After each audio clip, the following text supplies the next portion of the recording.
harvested a bowl of the spinach, and the great thing about this is we haven't used any pesticides or commercial fertilizers or anything like that, and it really makes it nice. All I have to do is just rinse it off, and I know that my family is getting a good quality product. I have a total of 13 eggs here, and you're gonna see different sizes. So these are from the Millies, and these larger ones are from our Orpingtons.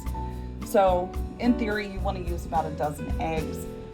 And then we have our really good bowl of spinach. The only other thing I'm going to add to this is I have a few tomatoes that we had purchased, and I need to get used up before they go bad.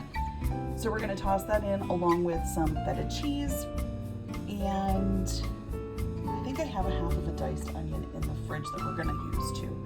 So we're going to toss everything together and get this baby cooking.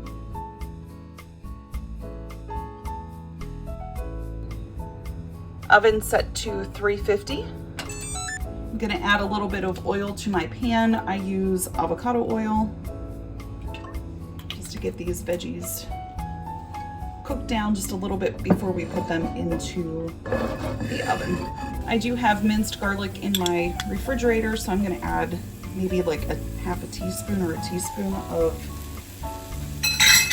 minced garlic.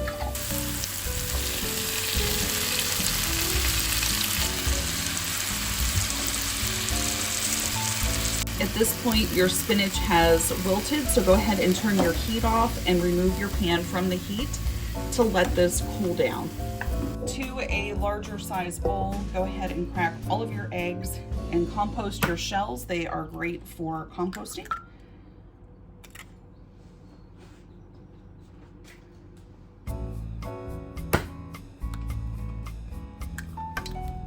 To this, I'm going to add just a little bit of half and half, probably a couple tablespoons.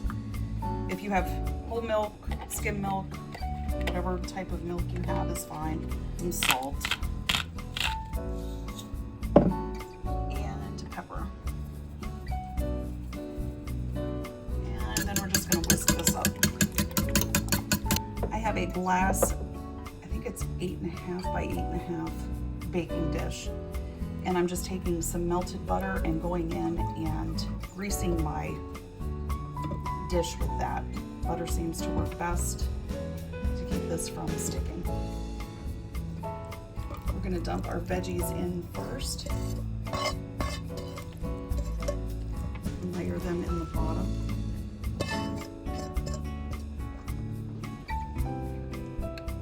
Pour your egg over your vegetables. And then come in with whatever type of cheese you have. If you want to use cheese, I have some feta that needs to be used. So I'm just going to sprinkle a couple handfuls in on top of that. We're going to bake this in a preheated 350 degree oven for 20 to 25 minutes or until this has set.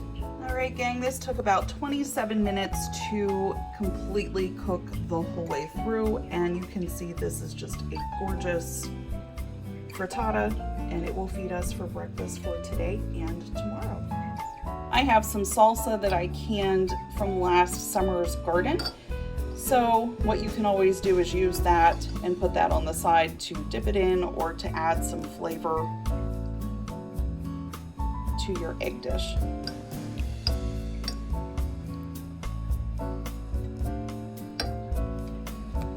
You guys, there we have breakfast.